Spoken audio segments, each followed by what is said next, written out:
자, 홍종학 그 후보자가 현오석 후보자의 절세 방식을 공격했던 전력이 있었거든요. 뭐라고 했었는지 한번 보겠습니다. 2005년 7월에 장녀에게 반포동 아파트를 증여하시죠. 예, 그렇습니다. 후보께서는 장녀에게 낮은 가격으로 증여하는 이런 걸 하세요. 왜 증여를 했나? 이렇게 생각해 보니까 역시 종합부동산세를 피하기 위해서 증여하신 거죠. 세무사한테 절세 방법을 가르쳐 달라고 그러면 세무사들이 이렇게 하는 거죠. 그런데 예, 지금 말씀 들어보신 것처럼 과거에는 공직 후보자에게 절세냐 탈세냐를 놓고 아주 매서운 비판을 가했던 홍종학 후보자입니다. 박 의원님, 이런 점 때문에 홍종학 전 지금 후보자죠. 홍 후보자에게 대해서 문제가 있는 건 아니냐. 과거에는 이렇게 칼날이 매섭더니 왜 자기에 대해서는 이렇게 관대하느냐. 이런 비판이 나오고 있는 것 같습니다. 저는 기본적으로 제가 예단컨대 이분은 청문회 아마 통과 못할 겁니다. 통과 못할 거다. 지역을 가보면은 일반 국민들이 그 눈이 그렇게 호락호락하지가 않습니다. 대통령도 문재인 정부에서 오히려 지금 더 나서서 홍종학 후보를 보호하려고 뭐 가이드라인도 치고 뭐 쉽게 말해서 이렇게 하지 않습니까? 아니 장모가 뭐 돈을 증여를 하는데 네 같으면 안 받을 거냐? 이게 무슨 문제냐? 네.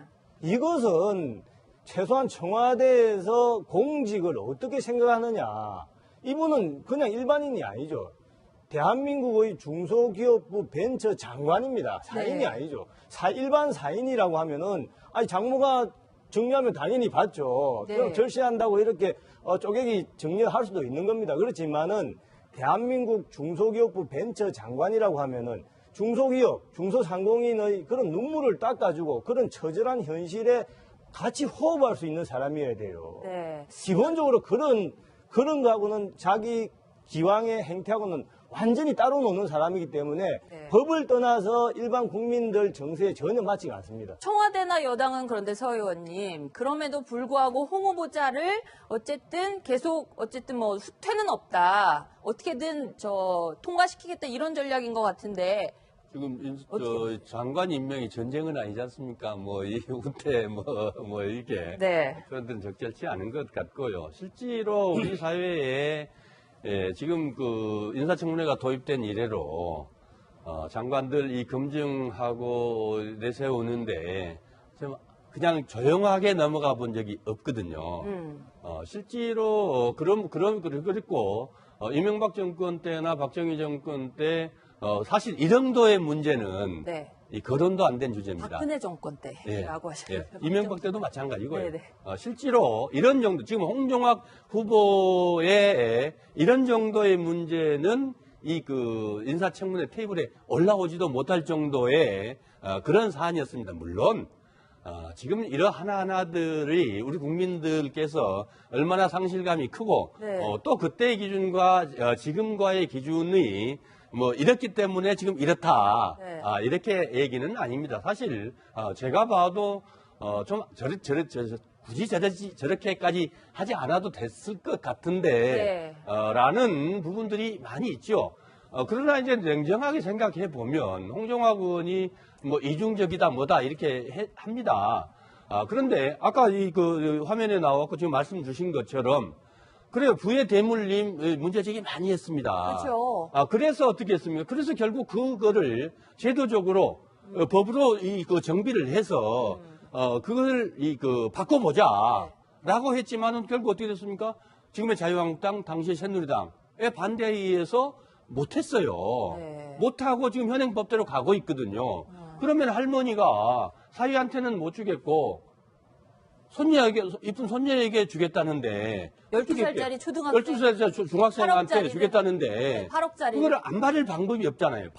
그럼 받으면은 안 받고 사회복지나 어디나 기부하겠다라고 하지 않는 이상 받아야 되면은 받으면 합법적인 절차대로 증여세를 내야 되고 증여세를 내야 되는데 12살짜리가 돈이 어디가 있습니까? 그러면은 어머니한테 부모님한테 받는데 받으면은 그 돈이라는 게 또 어떻게 됩니까? 결국은 또 증여가 되잖아요. 그러니 어떻게 돼요? 당연히 빌려야 되는 거죠. 빌리면은 이자 건물 임대 소득에서 나온 거 가지고 또 이자 내야 되는데 부모 자식 간의 그런 법률 행위를 하는 게 온당하냐? 그러면 네. 안 하고는 어떻게 합니까? 안 할 방법이 없잖아요. 자, 지금 그런 걸 가지고 예, 그런 맞습니다. 걸 가지고 지금 만약에- 막 이렇게 예. 이 몰아치기 해버리면은 알겠습니다. 그건 조금 과한 부분도 자, 있지 지금 않다. 만약에 이 자리가 청문회장이어가지고 우리 서 전 의원님께서 홍 후보자 역할을 지금 어떻게 보면 해주시고 계신 건데 지금 대변에서 입장을 충분히 소상하게 말씀을 주셨어요. 근데 청문회장에서 이런 답변이 나올 것으로 예상은 되는데 만약에 실제 홍 후보자가 이런 취지로 답변을 했다면 박 전 의원께서 청문위원이시다라고 만약에 가정을 또 해보면 여기에 대해서 맞습니다라고 하실지 아니면 뭔가 다른 추가 질문을 하실지가 좀 우리 궁금합니다. 서가번 의원님이 제가 지난번에 국회에 같이 있을 때는 저희 당에서 제일 겁내는 그런 분이었어요. 근데 몇 년 만에 어떻게 저렇게 관대해지셨는지. 제가 할 때는 명백한 것만 가지고 자, 제가 말씀 하나 드릴게요. 지금 우리 문재인 대통령이 후보 시절에 저도 뭐 당은 다르지만 참 와닿는 말이 이겁니다. 기회는 평등하게, 과정은 공정하게, 결과는 정의롭게. 자, 이 케이스 한번 대비를 해보십시오. 자, 기회가 평등합니까?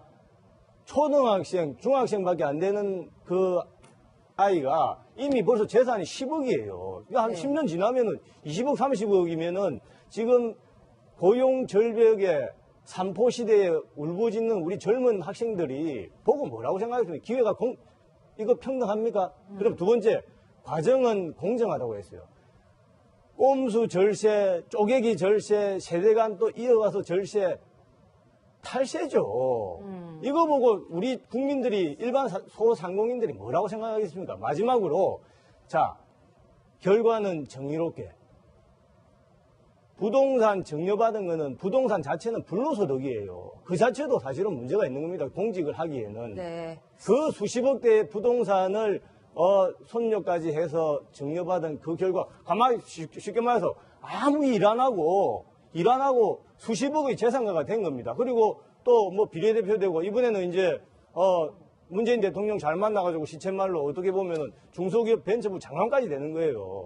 장관도 하고 수십억 재산도 없고 비례대표 국회의원도 하고 그런 결과를 보고 누가 정의로운 결과라고 하겠어요? 근데 어쨌든 제가 잠깐 제가 질문부터 드릴게요, 서 의원님. 그 홍종학 후보자를 검증한 청와대, 특히 이제 책임자가 조국 민정수석이라고 할 수 있을 텐데, 뭐 이런 문제에 대해서 전혀 문제가 안 된다고 생각을 했을까요? 내일 청와대 국정감사가 있는데 그 자리에도 출석하지 않겠다 이렇게 얘기를 하고 있거든요. 청와대 민정수석은 관례대로 청와대 그 국회에 출석하지 않은 것으로 돼서 예외적으로 아니, 옛날에 문재인 문재인 민정수석은 수석만 예외로 네. 그건 본인이 나오겠다 그랬으니까 그런 거이고요. 그래서 그런 부분들이 관례적으로 그랬다 이 말씀을 드리겠고 두 번째로 결국은 검증 과정인데요. 네. 검증이라는 게 결국 청와대에서 인사팀들 민정에서 검증하는 게 결국 개인 기록을 가지고 결국 제일 큰 게 범죄 기록들이거든요. 불법 행위가 있었냐, 탈법 행위가 있었냐, 혹시 또 범죄가 있었냐, 뭐 이런 것들 쭉 보는데 지금 합법적으로 다 이루어졌고 자식이 할머니한테 증여받아서 증여서 다 냈는데 이 쪼개기 내고 뭐하고 뭐 이런 것까지 다 이 감정의 문제까지 감정의 문제까지 검증 대상은 아니거든요. 그러나 이제 이게 자료가 나와서 언론에 공개되고 또 국회에서 이 문제들을 보면서 이것들이 이제 지금처럼 윤리적인 문제까지로 가져가는 것 아니겠습니까?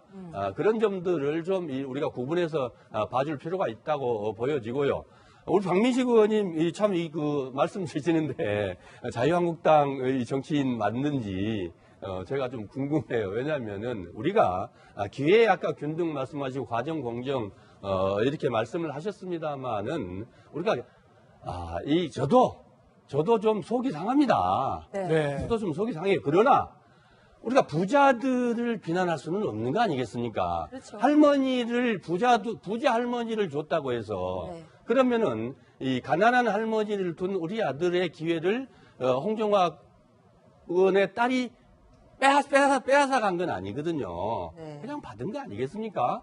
그거를 마치 불공정하고 뭐가 잘못된 것처럼 네. 그러면은 우리가 이 사회가 자본주의 사회가 아니지. 그건 사회주의 국가에서나 있어야 될 일 아니겠습니까? 그게 마치 그걸 가지고 더군다나 부자들을 대변하는 우리 자유한국당의 아이고. 부자들에 대변하는 자, 이라고 이 하시면 안 질문 됩니다. 참 놀랍습니다. 큰일 납니다. 네, 이 아니, 놀라워요. 지금 서 의원님이 부자라고 해서 예. 비난하는 것이 아니라 비난하고 있는 거죠. 정당한 부에 대해서는 박수를 치죠. 그렇지만은 예, 예. 본인이 그동안의 행태가 어떻게 했냐고요. 그렇게 이율배반적이고 위선적으로 본인의 행태가 해놓고 그래서 지금 와서 그렇게 하니까 제도적으로 자. 그거를 바꾸자 그랬습니다. 그런데 새누리당이 반대해서 그 부분을 못 잠깐만요. 바꿨잖아요. 잠깐만요. 반대를 지금 했습니까? 그래, 현행법 말이 안 할 되는 수밖에 거죠. 없잖아요. 패널분들 잠깐 가만히 계시고요. 자, 네. 좀 시키는 차원에서 네. 예. 제가 이 청문회 전망을 한번 해보겠습니다. 지금 두 분 전 의원님들께서 충분하게 뜨겁게 말씀을 이어가 주셨고요. 결과적으로 곧 이번 주에 청문회 11월 10일. 열립니다. 10일 날 열리는데 만약에 이거 뭐 가정입니다만 청문회에서 통과가 된다면 청와대에서는 과연 우리가 내세운 후보가 통과가 됐으니까 잘 됐구나라고 웃을 수 있는지 그 의견을 좀 양쪽 두 분께서 실제로 우리가 이렇게 생각해 보면 좋겠습니다. 한 번쯤 냉정하게. 그렇습니다. 기분 나빠요. 얄미워요. 저렇게까지 할 필요가 있었을까라는 생각이 들어요. 그럼에도 불구하고 법적으로 또 뭐가 잘못된 건 없어요. 그런데 지금 우리가 홍정학 후보자가 그러면 능력이 없고 자격은 안 되냐? 그 얘기 하셨으니까 그렇지는 제가 않거든요. 중소기업 벤처부라는 거에 초대 수장을 맡고 경제학자고 할 만한 예, 예. 역량이 충분하다고 보세요. 그렇습니다. 경제학자고 그다음에 국회의원을 했고 네. 그다음에 두 번에 걸쳐서 문재인 대통령의 그 정책 브레인으로서 네. 이 공약을 만드는 데 참여했고 네. 그것도 주도적으로 참여를 했습니다. 그리고 이 중소벤처기업부가 지금 일종의 문재인 정권의 상징적인 부서이기도 하지 않습니까? 네. 결국 중소기업들을 보호하고 활성화시키고 벤처 제2의 제3의 벤처 붐을 일으켜서 우리 경제에 새로운 활력을 만들어 보자. 또 경제 구조의 패러다임을 좀 바꿔보자. 네. 이런 것들인데 그 입안을 하는 과정에 주도적으로 참여한 분이거든요. 그러면 그 정책에 홍종학 후보보다 더 많이 알고 있는 그다음에 네. 정통한 그 후보도 알겠습니다. 쉽지 여기 않다고 봐야 되거든요. 박 의원님. 아니, 저는 박 의원님 말씀도 좀 들어보겠습니다. 저는 기본적으로 저도 뭐 듣는 이야기가 있기 때문에 우리 아까 서가번 의원님도 두 번, 세 번 말씀하셨지만은 이제 어떻게 보면 얄밉다라고 하셨지 않습니까? 네. 근데 여당의 기류도 상당히 많은 분들이 걱정을 많이 하고 있어요. 근데 문재인 대통령 때문에 사실은 이제 내놓고 말씀을 못 하는 거죠. 왜냐하면 이것은 상식의 눈에서 보면은 뭐 여당이다 야당이다 떠나가지고 아이고 저건 너무 좀 심하지 않냐. 네. 이것이 일반 국민들의 정서입니다. 물론 법에는 맞을지 모르죠. 그렇지만은 국민 정서를 맹종해서는 안 되지만은 법이라는 것은 상식의 최소한이고 그 상식은 국민 정서에 기반하고 있는 겁니다. 네. 대통령께서 만약에 힘이 있으니까 지금 여권에서 힘이 있으니까 야당에서 아무리 해도 충분히 통과시킬 수 있어요. 네. 하지만은 그것은 저는 작은 전투에는 승리할지 모르지만은 결국에 일반 국민들의 민심에서는 많이 떠나가는 것이다. 이렇게 하면은 결국 오만한 정부로 낙인이 찍힙니다. 그 오만하다는 것은 결국 권력이 몰락가는 서곡입니다. 네. 그래서 이런 부분에 대해서는 좀 겸허하게 받아주실 필요가 있고 두 번째로는 지금 말씀하신 것처럼 중소기업 벤처부지 않습니까? 이것은 이번 정부에서 최초로 만든 부서예요. 그렇죠. 그리고 벤처에 어떻게 보면 방점이 있는 겁니다. 벤처의 핵심은 뭡니까? 규제가 아니라 혁신입니다. 이분의 여태까지의 그런 국회의원이든 교수로서의 그런 행동을 보면은 주로 대기업 저격수로 알려져 있죠. 이분 홍종학 후보하고 벤처 혁신하고 무슨 이미지가 통하는 게 뭐가 있습니까? 그리고 거기다가 나아가서 본인이 부의 대물림이다 뭐다 이렇게 많이 비판했으면서도 불구하고 본인의 행태는 오히려 중소상공인이다 또 중소기업의 그런 눈물하고는 전혀 거리가 먼 행동을 했기 네. 때문에 비난이 있는 거죠. 그렇게 프레임을 짜가지고 네. 찍어서 그렇게 할 사안은 아닌 아니라고? 거고요. 예. 그 모든 것들이 이제 청문회 과정을 통해서 국민들이 직접 이 그 당사자 얘기를 듣지 않겠습니까? 네, 알겠습니다. 이번 주에 예정이 되어 있습니다. 10일 홍종학 후보자에 대한 청문회 어떻게 진행될지 관심이 모아지고요. 두 전문가분들하고는 여기까지 하겠습니다. 감사합니다. 감사합니다. 자, 홍종학 그 후보자가 현오석 후보자의 절세 방식을 공격했던 전력이 있었거든요. 뭐라고 했었는지 한번 보겠습니다. 2005년 7월에 장녀에게 반포동 아파트를 증여하시죠. 예, 그렇습니다. 후보께서는 장녀에게 낮은 가격으로 증여하는 이런 걸 하세요. 왜 증여를 했나? 이렇게 생각해 보니까 역시 종합부동산세를 피하기 위해서 증여하신 거죠. 세무사한테 절세 방법을 가르쳐 달라고 그러면 세무사들이 이렇게 하는 거죠. 그런데 예, 지금 말씀 들어보신 것처럼 과거에는 공직 후보자에게 절세냐 탈세냐를 놓고 아주 매서운 비판. 박근혜 정권 때라고 하셨어요. 예. 이명박 때도 마찬가지고요. 네네. 실제로 이런 정도, 지금 홍종학 후보의 이런 정도의 문제는 이 그 인사청문회 테이블에 올라오지도 못할 정도의 그런 사안이었습니다. 물론 지금 이런 하나하나들이 우리 국민들께서 얼마나 상실감이 크고 네. 또 그때의 기준과 지금과의 기준이 뭐 이렇기 때문에 지금 이렇다 네. 이렇게 얘기는 아닙니다. 사실 제가 봐도 좀 굳이 저렇게까지 하지 않아도 됐을 것 같은데 라는 부분들이 많이 있죠. 그러나 이제 냉정하게 생각해 보면 홍종학 의원이 뭐 이중적이다. 전혀 맞지가 않습니다. 청와대나 여당은 그런데 서 의원님, 그럼에도 불구하고 홍 후보자를 어쨌든 뭐 후퇴는 없다. 어떻게든 통과시키겠다 이런 전략인 것 같은데. 지금 장관 임명이 전쟁은 아니지 않습니까? 뭐 이 후퇴 뭐 이게 네. 그런 데는 적절치 않은 것 같고요. 실제로 우리 사회에 지금 그 인사청문회가 도입된 이래로 장관들 이 검증하고 내세우는데 그냥 조용하게 넘어가 본 적이 없거든요. 실제로 그랬고 이명박 정권 때나 박정희 정권 때 사실 이 정도의 문제는 네. 이 거론도 안 된 주제. 어떨 거냐? 이게 무슨 문제냐? 네.